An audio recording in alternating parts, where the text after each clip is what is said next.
사람들은 흔히 이렇게 생각합니다. 내가 화가 난 건 저 사람이 그런 말을 했기 때문이야.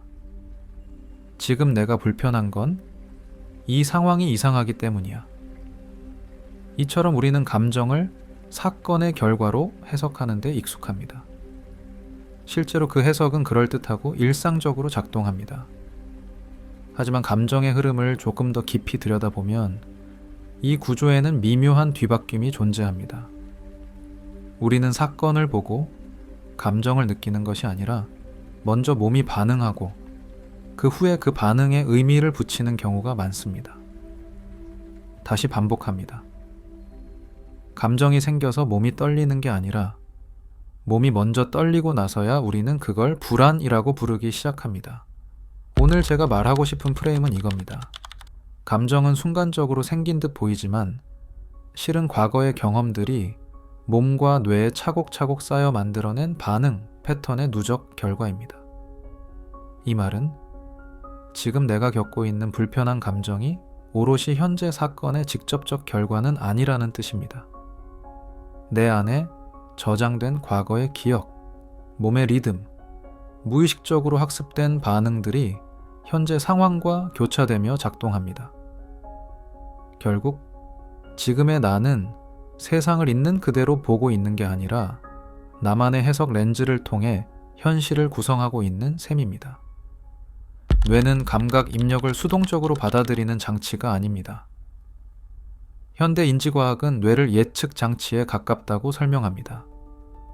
뇌는 매 순간 이 상황은 이럴 것이다 라고 먼저 예측하고 감각 신호가 그 예측과 어긋나면 그때서야 수정에 들어갑니다. 이걸 예측 처리 틀, Predictive Processing 이라고 부릅니다. 요점은 하나입니다. 우리는 세상을 있는 그대로 받아들이는 것 같지만 실은 그보다 더 많은 경우에 나만의 방식으로 구성하고 있습니다. 그래서 같은 말을 듣고도 사람마다 감정이 다른 것이죠. 같은 상황에서도 어떤 사람은 편안하고 어떤 사람은 불편한 이유가 바로 여기에 있습니다. 감정은 하늘에서 뚝 떨어지는 게 아닙니다. 감정은 몸의 반응과 뇌의 해석이 결합된 결과입니다. 먼저 신체적 신호가 올라오고 그 위에 의미가 입혀지는 구조입니다. 예를 들어 가슴이 조여오고 어깨가 굳고 손끝이 떨릴 때 뇌는 이 신호를 불안이나 분노로 해석합니다. 중요한 점은 이 몸의 신호가 자동으로 먼저 반응하고 그 뒤에 해석이 따라온다는 것입니다. 생각이 감정을 만드는 것이 아니라 감각이 생각보다 먼저 작동한다는 거죠. 현실에서 이런 구조는 어떻게 나타날까요? 예를 들어 휴대폰에 잠깐 얘기 좀 하시죠 라는 문자가 왔을 때 누군가는 어깨가 들썩이고 손끝이 굳습니다. 반면 또 다른 누군가는 덤덤하게 몇 시가 괜찮으세요? 라고 답합니다. 이 차이는 단순한 성격 차이가 아닙니다. 각자의 몸에 저장된 감정 경험의 차이입니다. 또 회의실 문 앞에서 갑자기 심장이 조이고 목이 마르고 시야가 좁아지는 경험을 할 수도 있습니다. 이런 신체 반응은 종종 과거의 경험에서 유사한 불안을 겪었기 때문에 지금 상황의 그 장면을 겹쳐 재생하는 예측 반응일 수 있습니다. 이 지점에서 사회는 흔히 잘못된 처방을 내립니다. 너가 예민한 거야. 그냥 넘겨. 왜 그렇게 받아들이니? 하지만 이는 성격을 문제 삼는 방식이고 오히려 문제를 심화시킵니다. 우리의 감정 반응은 고쳐야 할 결함이 아닙니다. 대신 우리는 반응 그 자체를 억누르기보다 반응과 나 사이에 작은 간격을 만들어주는 훈련이 필요합니다. 감정은 없애야 할 장애물이 아니라 조율할 수 있는 리듬입니다. 이 조율을 위한 전제는 하나입니다. 지금의 반응이 틀린 것이 아니라 내가 만들어낸 것이라는 이해입니다.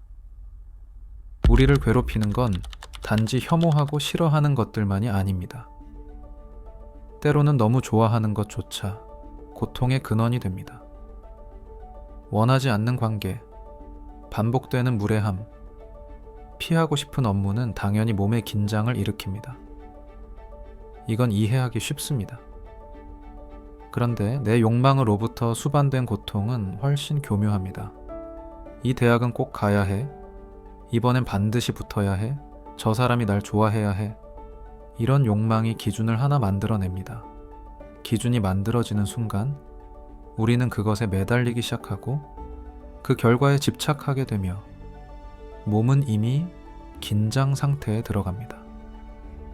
긴장은 나의 세계를 좁힙니다. 이 구조를 알아차리면 같은 목표를 두고도 다른 방식이 가능해집니다. 그러므로 집착은 고통의 또 다른 얼굴이며 좋아하는 것조차 우리를 조여올 수 있다는 사실을 이해해야 합니다. 고통은 목표 때문이 아니라 목표에 붙은 해석 때문에 커집니다. 이제 질문을 바꿔봅니다. 감정이나 반응을 없애려 하지 말고 그 반응이 올라오는 순간을 10초만 바라보는 연습을 해보는 겁니다. 몸의 반응이 시작될 때 첫 반응이 올라오는 지점을 관찰하고 호흡의 깊이, 시야의 넓이, 빨라지는 심장 박동, 근육의 긴장 상태를 확인해 봅니다. 그리고 이렇게 속으로 중얼거려 봅니다. 또 몸의 반응이 시작됐네? 하지만 이번엔 내가 먼저 알아챘다. 이 짧은 10초가 감정과 나 사이의 거리를 만듭니다. 그 거리에서 우리는 더 넓은 선택지를 만날 수 있습니다. 자유는 그 틈에서 태어납니다.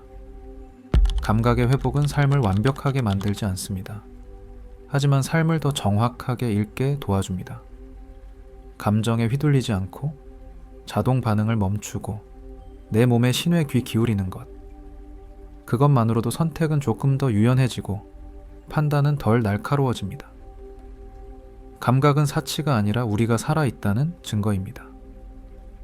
저는 이 채널을 통해 거창한 철학적 접근이 아닌 작고 조용한 알아차림부터 시작해보려 합니다. 저와 함께 감각을 회복하는 여정에 동참해보시는 건 어떨까요?